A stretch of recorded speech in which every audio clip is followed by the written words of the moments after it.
It's a pleasure to introduce Kent Roach. There is, in fact, a connection to senior college.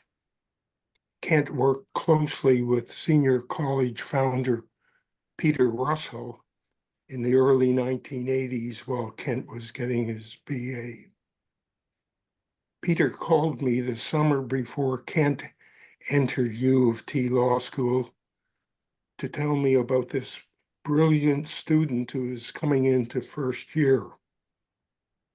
Naturally, I hired Kent to be my research assistant the next summer and the following summer for a CIAR project on sanctions and rewards. At an early stage in his career, then Kent became a co-author with Michael Trebilco and me of a book on traffic safety that was published in 1990.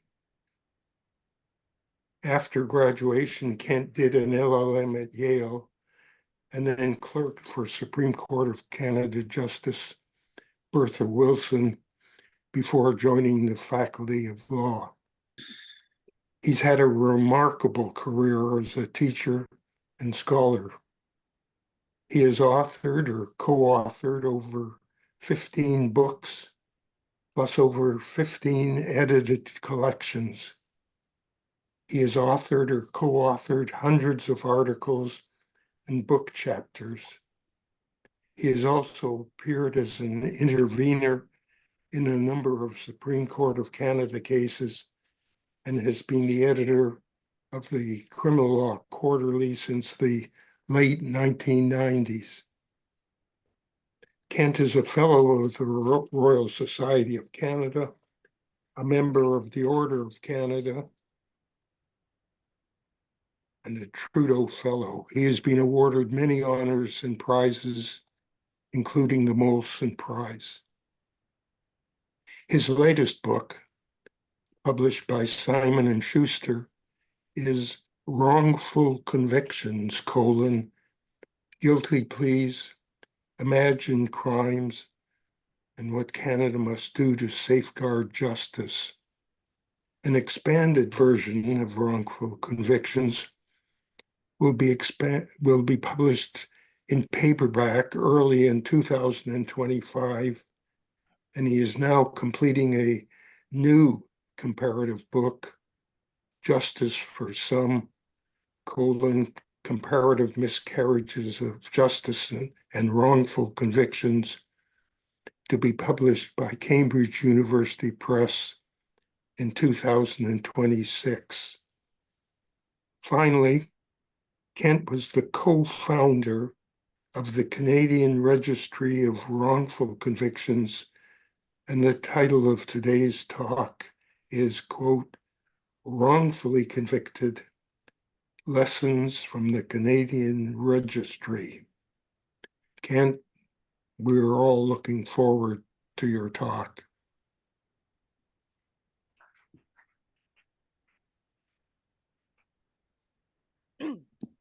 Thank you very much, Marty. That really means a lot to me. Thank you for that very generous introduction, and I look forward to us seeing each other in person soon. I should also know that Marty, at the age of 91, has published a new book called Criminal Justice in 10 Cases from the University of Toronto Press, and I heartily recommend it. So when you go on to Amazon or to the bookstore, you can buy two books about criminal justice. So, okay, so let me first. I'd like to acknowledge that we're on the traditional lands of the Mississaugas of the Credit, and I'm very grateful to live on these lands and to learn from Indigenous people from all over Turtle Island. Um, so I'm going to tell you a little bit about what the Canadian Registry of Wrongful Convictions is. It's there for you to look up. Um, Amanda Carling was a former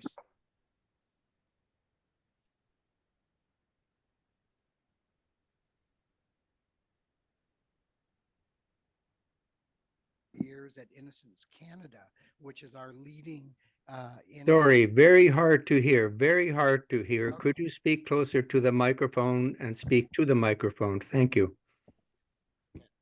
Yep, I'm trying. Okay, um, so Amanda Carling and I, when we were teaching in 2018 a course on wrongful convictions, decided to start a Canadian registry of wrongful convictions. And we talked with the American registry, which was started by Sam Gross at the University of Michigan, and now is run by the University of Michigan, Michigan State, and the University of California at Irvine.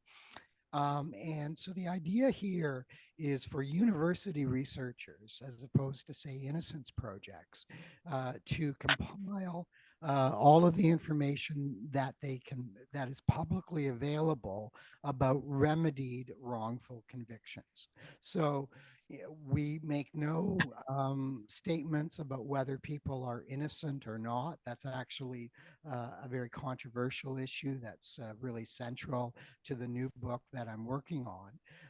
But the registries, and there are now ones in the US, the UK, Europe, and in Canada, basically define a wrongful conviction as a case where there has been a conviction and new evidence that is relevant to guilt or innocence is introduced on appeal, and that either results in a acquittal or the prosecutor deciding not to proceed with the case. And so, we spent a lot of time kind of, working on that definition. It's very similar to the American definition. And the idea is to have a registry of mistakes that the criminal justice system itself admits has happened. So if you win an appeal on a charter ground or something like that, you're not included in our registry. If you do no longer have if you plead guilty, even though you may not be, and you don't receive a remedy, you're not on our registry. So Jacques Delisle, who was a retired Quebec Court of Appeal judge, was on our registry, but we now had to, and I can answer questions about that, regretfully take it off because he pled guilty to manslaughter in order to end a re-prosecution, and then he died a few months later. A case that I believe is tragic, but that we had to remove from the registry. And although I have been, thinking about wrongful convictions since I started working with Marty on his case book, which was very innovative in including the Stephen Truscott case. And when I came on as a young Turk, I said, "Oh, Marty, Truscott, that's old news. Let's do the Donald Marshall Jr. case." And Marty was very gracious and allowed me to change the case study. Although, certainly when the Ontario Court of Appeal in 2007, with the help of one of Marty's daughters, acquitted Mr. Truscott, I think he properly said, "I told you so." We should have left Truscott in. But fair enough. So, I've been thinking about wrongful convictions and teaching in the area for a long time. And it was really only when we finally compiled the registry. It took us 5 years. We had help from our students. We had help from Jim Rankin, who was a Southern Fellow, who you may know through the Toronto Star. And we had lots of help, but it took a long time. And when we finally were able to release the registry and make it public, it really kind of changed the way that I saw wrongful convictions. So I knew I wasn't going to get much credit for producing a registry.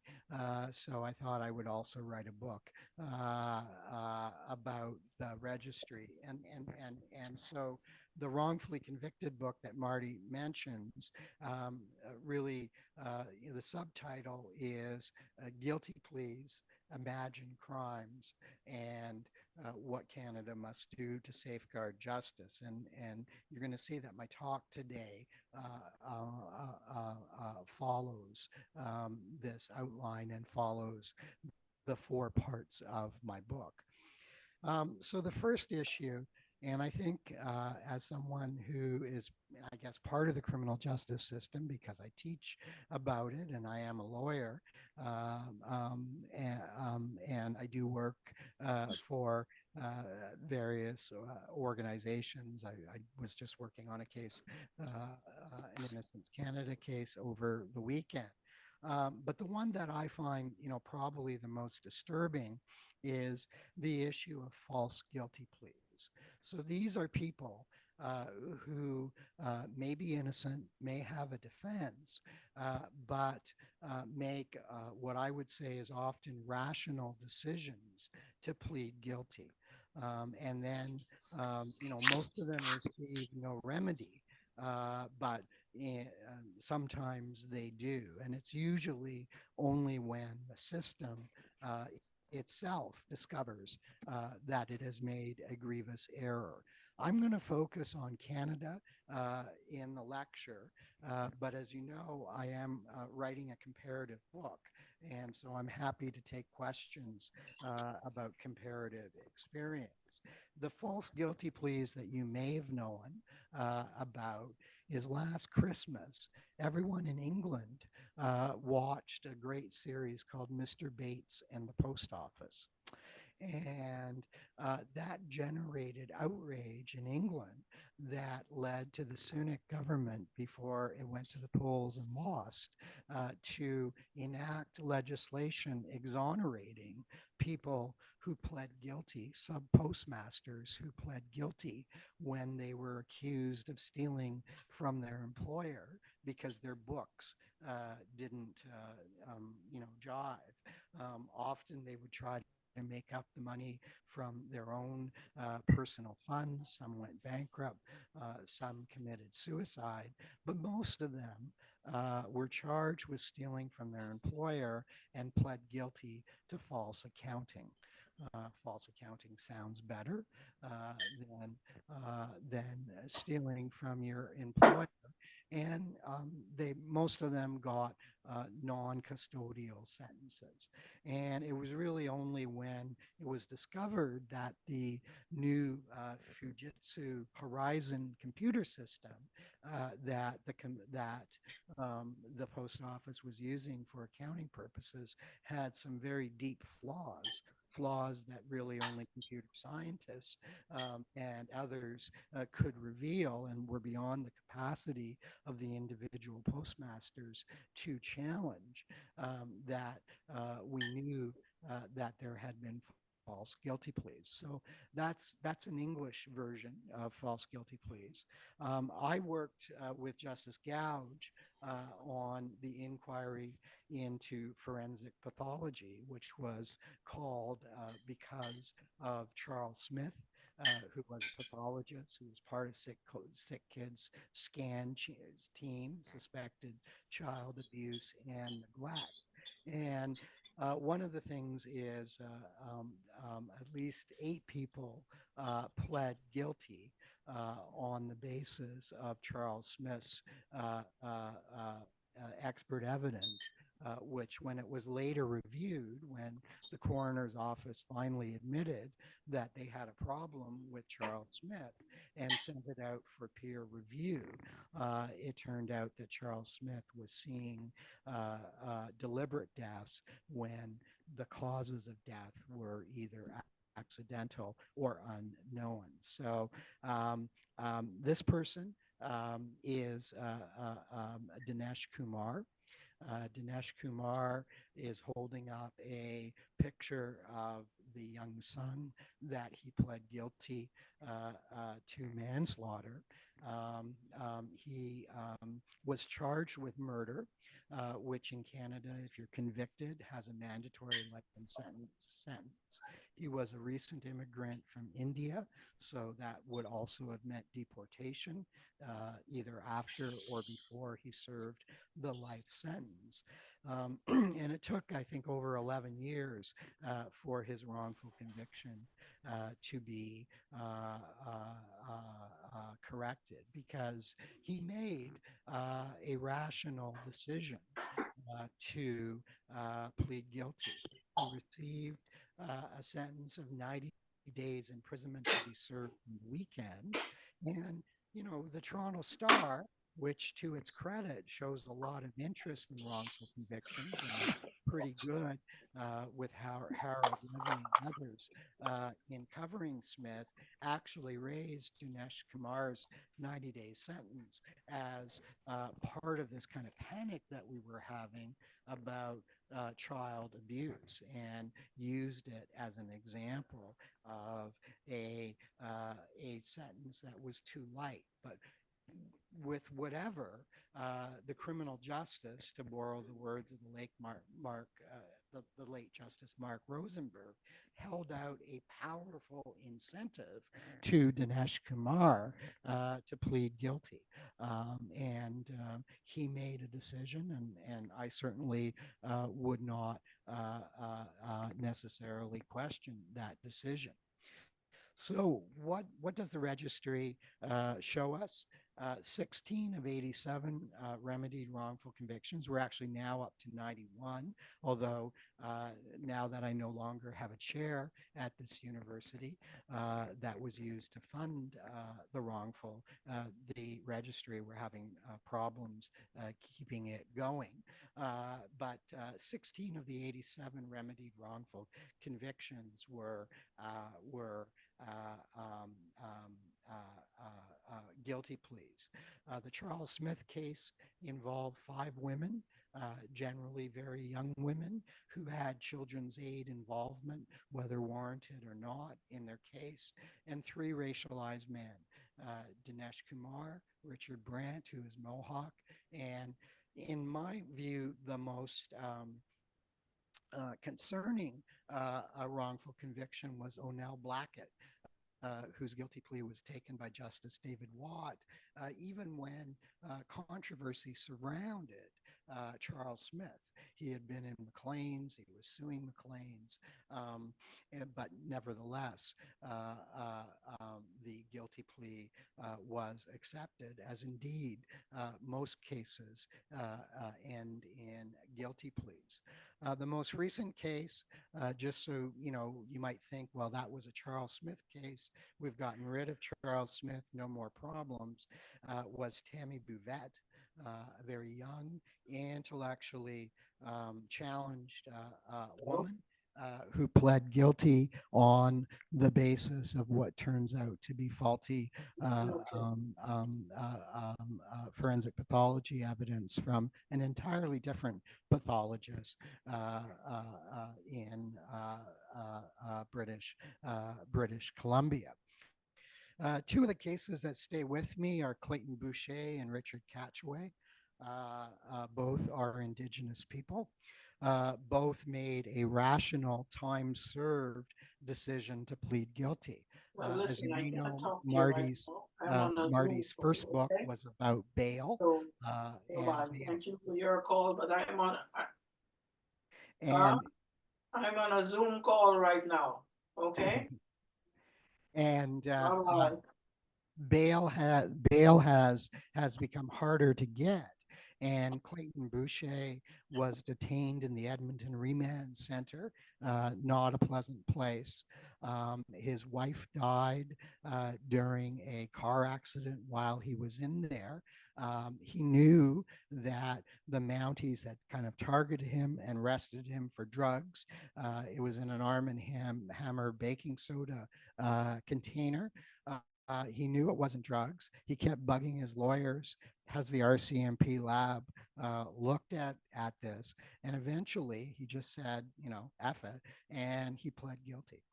And it was only later that it was disclosed that the RCMP lab had analyzed it and it was not drugs. So his wrongful conviction was eventually corrected on the basis of that new evidence. That's why it's part of the registry. You know, very understandable. And like Amanda, Clayton Boucher's Métis, he's spoken to our class. You know, these are not the kind of the, you know, as much as they should be admired and revered, the Donald Marshalls, the David Milgards, the Guy Palmerans, those are cases that we all know from having lived as long as we all have.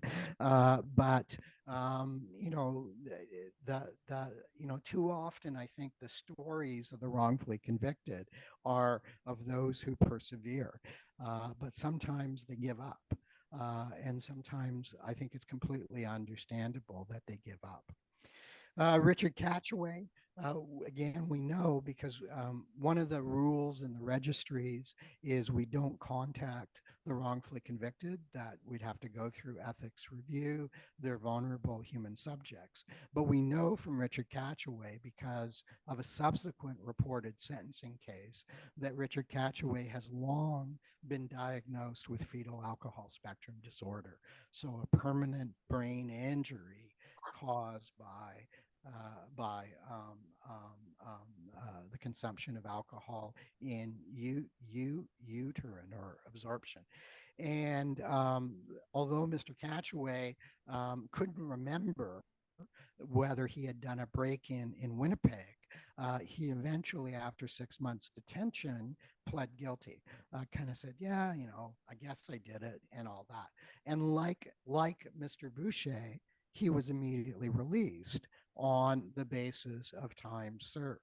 It was only later, and this was not caught by the prosecutor, it was not caught by the defense lawyer, it was not caught by the trial judge. It was only later when someone at the prison happened to be looking at some records and they said, there's a problem here. At the time that Mr. Catchaway was supposed to be doing a break and enter in Winnipeg, he was already in jail in Brandon, you know, 200 kilometers away. So, you know, to me, these are, you know, some of the most disturbing cases because they represent much more the typical criminal case than the murder case that, you know, we all are fixated on, whether it's through cultural representation or through newspapers. As I said, we only measure the remedied wrongful convictions. And I talk in the book about two cases. One is the Wilford Brosseau case. Wilford Brosseau was a Cree Indian with a grade 2 education. And he pled guilty to non-capital murder in 1968. And I think he was misinformed by his defense lawyers because he said, I'm pleading guilty to non-capital murder in order to avoid the threat of capital punishment.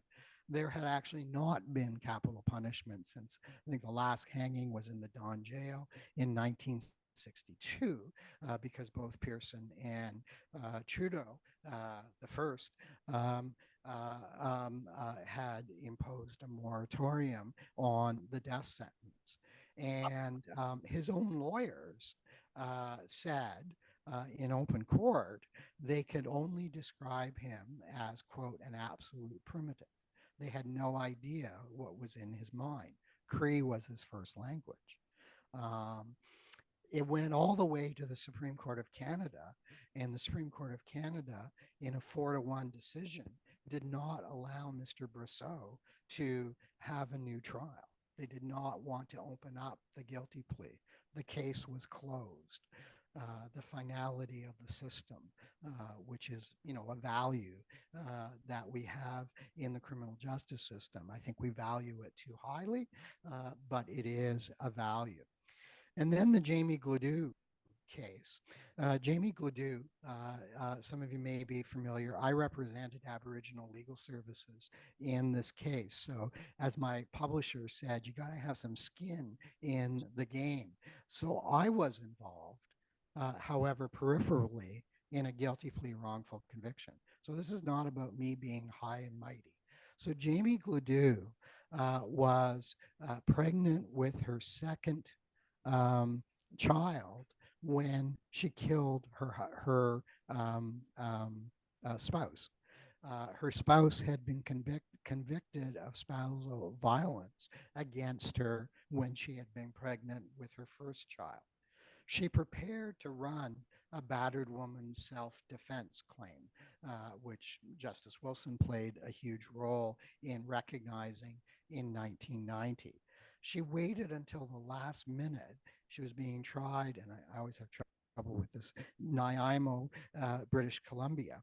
And at the last minute, after the jury was selected, I don't know if it was an all-white jury, but I have my suspicions, she pled guilty to manslaughter. And so the trial judge sentenced her and said, well, the fact she's Indigenous is not relevant because she didn't grow up on reserve. She grew up in, quote, a regular community. So we all went traipsing up to the Supreme Court of Canada, and we all argued this as a sentencing case, which it was. But I'm a little bit haunted by it because although I wasn't representing Miss Gladue, I was on her side of the court. You know, this is a case that most lawyers know. It's a very controversial case, and it hasn't stopped Indigenous overrepresentation in our prisons, which is up to about a third now of our prisoners are Indigenous. But, you know, this is a case that, on my view, could be a wrongful conviction. I mean, there was no question that she stabbed and fatally wounded her husband, Reuben. She actually named the child that she gave birth after her husband. Kind of the complex issues that may go on that some of you may have a lot more expertise in than I have. But either of those cases are not in our registry, right? So we're not claiming that the criminal justice system is, you know, getting all these cases, but we're just saying, holy cow, if you have 87, now 91 errors that you yourself had admitted, how many others are out there?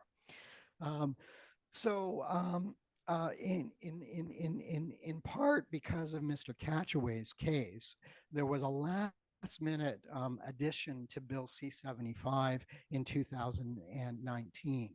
So it used to be that the only issues when you pled guilty that the judge was concerned about is, were you doing it voluntarily? And had you been informed about the consequences of pleading guilty? And those of you who have sat in court, you know that, sometimes the judge will take some time with the accused. Other times the docket's long, especially if the accused is represented by a lawyer. They'll, even allow the defense lawyer to do the guilty plea. One of the things that Catchaway did, and also an op-ed that Amanda Carling wrote in the Globe and Mail about this case, was it kind of shamed the government to adding a factual basis to Section 606 1.1 sub C. Our criminal code is becoming the Income Tax Act. It just gets more unwieldy every day, something that Marty's talked about and that Jamie knows. So that happened in 2019. So I would like to think that judges are now, actually trying to determine whether there is a factual basis. But the judicial education that I've done so far doesn't make me terribly optimistic. And one of the things that I'm thinking about is whether inquisitorial systems are actually better at preventing these false guilty pleas. So if you want to ask me about that, that would be fine. The other thing is the Supreme Court of Canada, again, without any reference to the problem of false guilty pleas. And in a decision by Justice Moldaver, who's a noted alumni of our law school, but one that I, frequently disagree with, said that because of the need for finality, that you can only withdraw a guilty plea if subjectively you would not have pled guilty if you had known about the new evidence. And so he didn't allow Mr. Wong to plead guilty because Mr. Wong, who was a longtime resident of Canada, but a citizen of China, didn't know that he would be deported as a result of his guilty plea. And so partly because of this concern, Justice Moldaver and the court's concern about efficiency in the criminal justice system and finality, they actually placed a stricter standard on withdrawing guilty pleas in Canada than the current United States Supreme Court has in a similar case. Now, what really troubles me about this is I know, because she's, spoken at a number of events that I've had the pleasure to be at. Maria Shepherd was one of Charles Smith's victims, and she pled guilty. And her mom wasn't happy that she pled guilty, but she said, I pled guilty. It saved my life because it kept me in a provincial facility where I could have contact visits with my young family. If I had gambled and I had been convicted of murder, at that time, she would have gone to prison for women in Kingston. And to this day, if you ask Maria Shepherd, she said, I would do it again. So whether she meets the Wong test, I'm rather doubtful. So, it is, I think, an issue. Okay, so the second is imagined crimes. 1/3 of the cases in the Canadian registry and 1/3 of the cases in the American registry. Now we're pipsqueaks compared to the Americans. The Americans have just passed 3,500, right? So they're the jumbo jet. We're the single engine otter. But both of us have very similar data when it comes to 1/3 of the cases are crimes that did not happen. Imagined crimes. So this is another one of Charles Smith's victims. This is Tammy Marcard. She's an Anishinaabe woman, and she's holding up the picture of her son, Kenneth, who died. She had two lawyers. One lawyer said, take the plea to manslaughter. The other lawyer said, no, I think we can win, even though it's Charles Smith on the other side. She decided she wasn't guilty, so she went to trial. And as she eloquently said, the truth didn't set me free, it gave me a life sentence. So this woman was in P4W, and she was with her companion was Carla Homolka, because everyone in P4W thought she had killed her baby, because Charles Smith and the scan team thought that that was the case, and the legal system accepted it. So to me, the imagined crimes are, Smith is, and Scan is infamous and was criticized by Justice Gouge for thinking dirty. But we all think dirty. We all think dirty, right? Because, how often when you read the newspaper and you read someone's been arrested, right? I teach the presumption of innocence. Do I live the presumption of innocence? No, I don't. I don't think many of us really live the presumption of innocence. So one of the things that I find really interesting is, don't we have enough crime out there? Why are we making crime? Why are we allowing our suspicions and our stereotypes to create crime when in reality, we eventually find out, at least in the remedied cases, that there was no crime. Uh, so, there's cascades of thinking dirty, right? Once think, oh, I think that this person, did it because, in the case of Ron Dalton or Clayton Johnson or Jacques Delisle, all of them were convicted of murdering their wives at a time when they were having an affair with another woman. Not good conduct, bad conduct. But the human mind has a way of, once the story kind of attaches, this person may have killed his wife because he was having an affair, then we often filter all of the information, especially information that we may not really understand if it's scientific information. We filter it all through these kind of shortcuts, or what some fancy word is heuristics. And so there's a kind of cascade of thinking dirty. So Cameron Todd Willingham, they and this is also the case in Guy Paul Moran. And he was a person who was executed in Texas. Many people believe he was innocent, but it was on the basis of faulty fire evidence that said he had deliberately set a fire in which his children perished. But once they started going down that road, they started to look at his tattoos. His tattoos were evidence that he worshiped Satan. The fact that he moved his car to prevent it from burning was evidence that he was more concerned about his car than his kids, who were still in the house. But then the fact that he was very demonstrative about his kids were examples that he was kind of faking it, right? So the human mind, I mean, what I find fascinating about imagined crimes is these are tricks that our own mind play on us.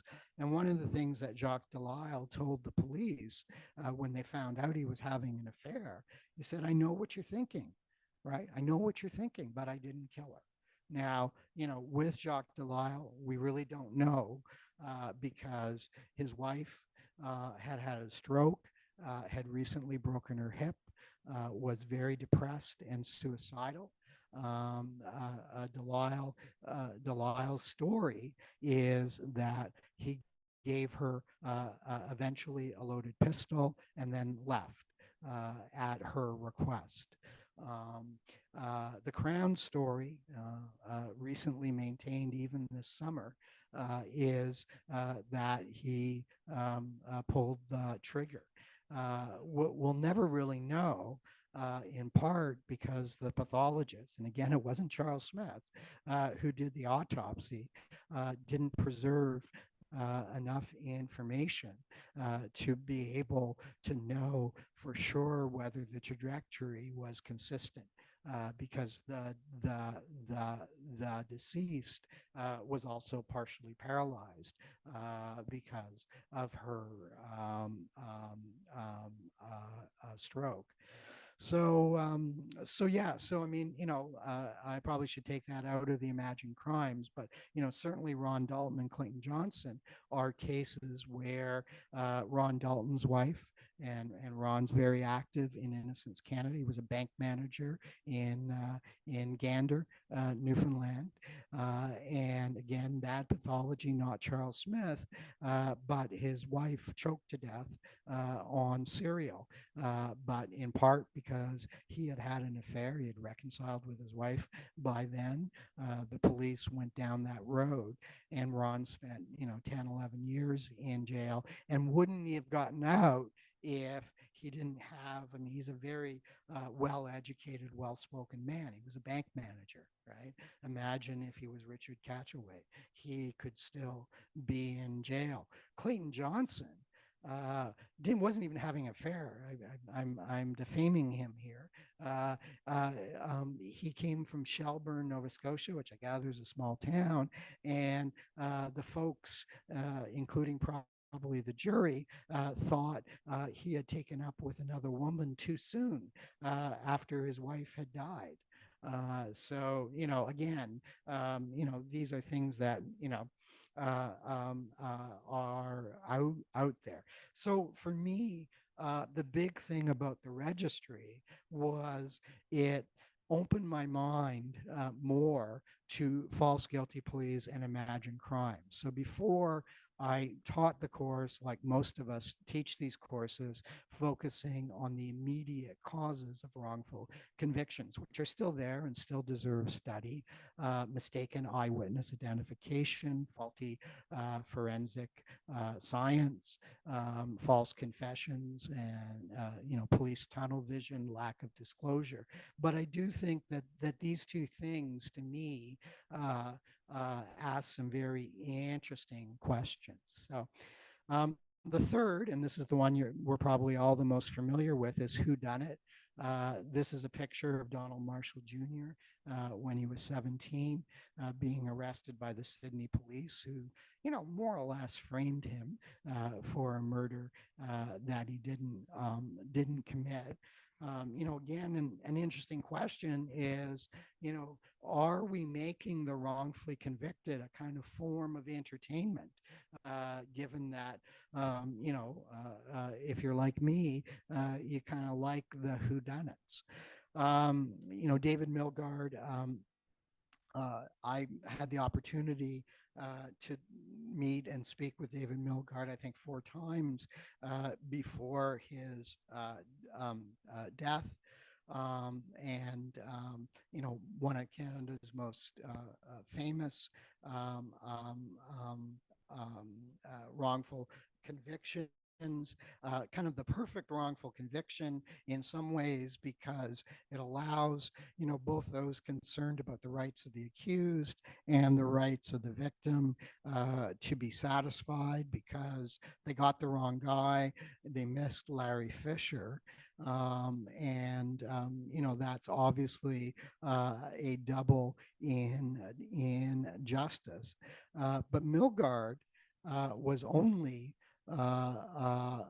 exonerated because a court clerk went out of her way to preserve the victim's nursing uniform, which eventually resulted in the DNA that identified Larry Fisher as the real killer.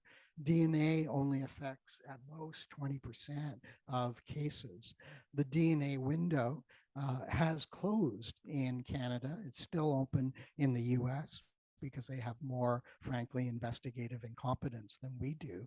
But if you go back to Barry Scheck and Peter Neufeld, who founded the Innocence Project, they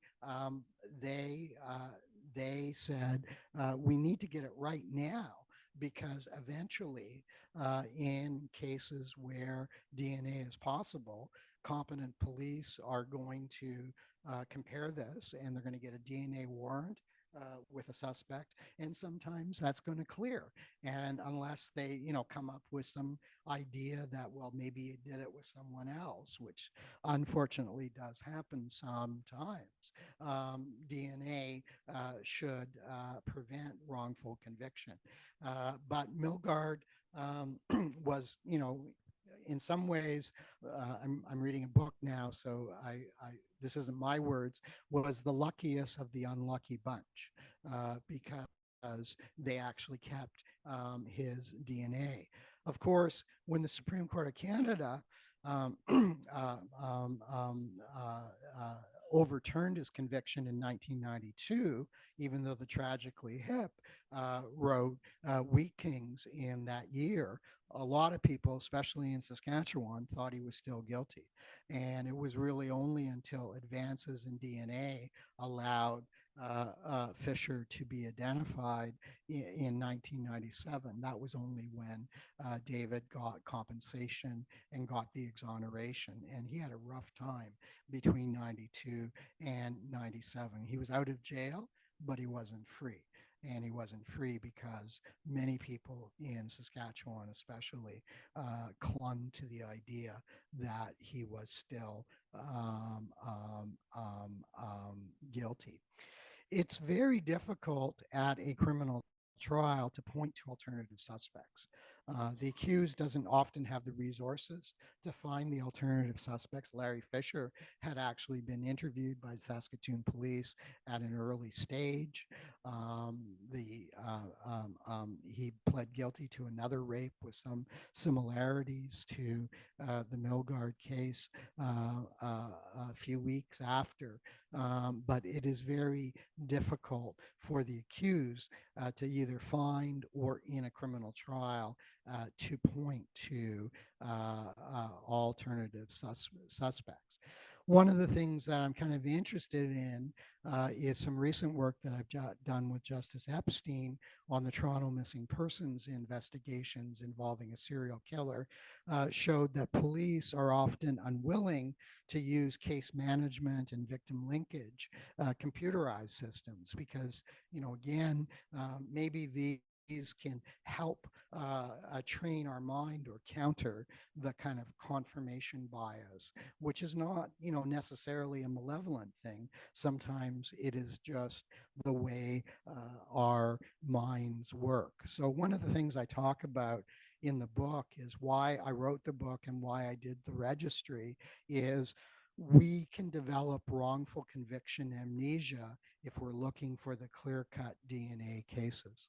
I give a lot of credit to Innocence Canada, the UBC Innocence Project, for doing cases that are not kind of the slam dunk DNA cases because they're not out there anymore.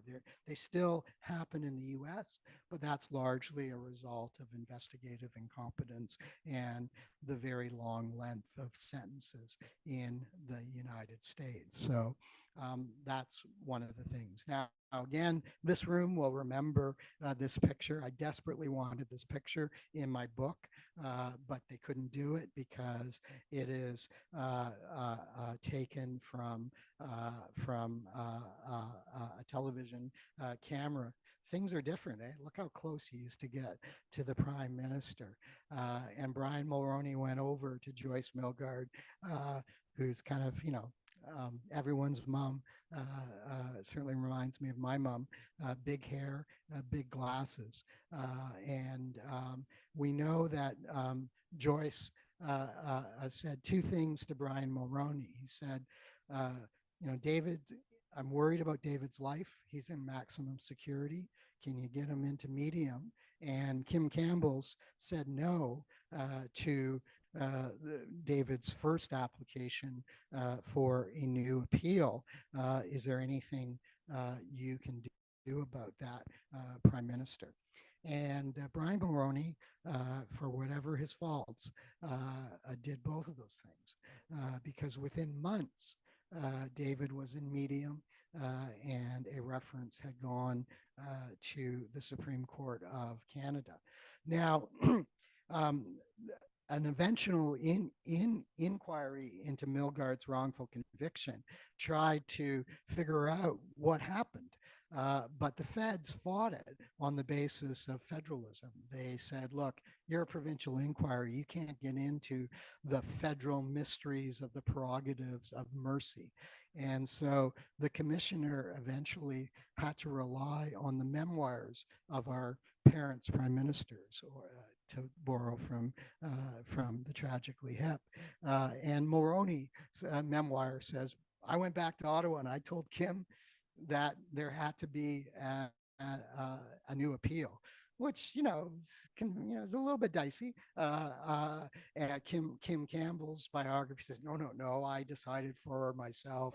It had no, but I mean, I only bring that up to say that the process that operates still today in order to get a new trial or a new appeal once your appeals are exhausted is a mysterious black box. You apply to the Minister of Justice. If your Minister of Justice is Irwin Cotler or David Lametti, you may very well get a remedy. If your Minister of Justice is someone else, you're probably going to be less likely to get a remedy. There are no public reasons given whether the minister orders a new trial or a new appeal. So recently in 2021, I was the research director for Justice Harry Laforme and Justice Westmoreland Traore, and we did a public consultation that David Lametti asked us to do on what should a commission look like that would replace the Minister of Justice's residue of the royal prerogative of mercy, right? This goes back to the Queen deciding whether you got executed or not. And so we spent on Zoom in 2021, we talked to over 200 people. We started with the exonerees. And we talked with people who had been exonerated, and they told us two things. They said, don't call it a criminal case review commission. And that's what it's called in England, Scotland, New Zealand, Norway, because we're not criminal cases. We're people. We have families. Don't call it a review commission, because we need someone with public funds and public powers to actually do investigations. So we said it should be a miscarriage of justice commission. David Milgaard, who talked to us a number of times before his death, said, call it a commission to uncover miscarriages of justice. And I think maybe we should have gone with David. The government now in Bill C-40 took its time after our report. Our report was seen by some as a Cadillac version. You can't, don't want to have too much justice. They're going to call it a miscarriage of justice review commission. So we kind of won half of that battle. But we've lost a lot of battles in that we said there has to be at least 9 commissioners, and they have to be on par with judges. They have to somehow, because they're grading the homework of judges. So somehow you have to treat them like judges. Well, that went absolutely nowhere. One of the reasons we said that was when we talked to the English Commission, which everyone thought was great, created after the Irish wrongful convictions. It has been consistently underfunded by all governments. And it's had problems with appointments. It's been a regular government system of appointments, and sometimes they haven't reappointed commissioners that they don't like. Well, we don't reappoint judges, right? Judges, we didn't say they should be appointed until they were 75. We just wanted one non-renewable term. The government said, no, we like to have renewable terms. We said, given who's in our prisons, at least one of these commissioners should be Indigenous. At least one of these commissioners should be Black. That's not in Bill C-40. We made a lot of other recommendations. But of course, now, who knows if Bill C-40, which is now waiting for second reading in the Senate, who knows whether that is going to be enacted before we go into an election. And, if it does get to hearings in the Senate, I'm pretty sure I'm going to hear take it or leave it.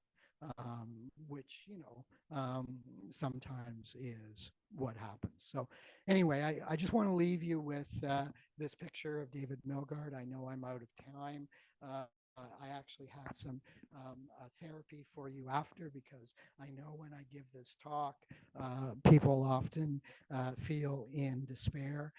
So maybe I can get into that after our break.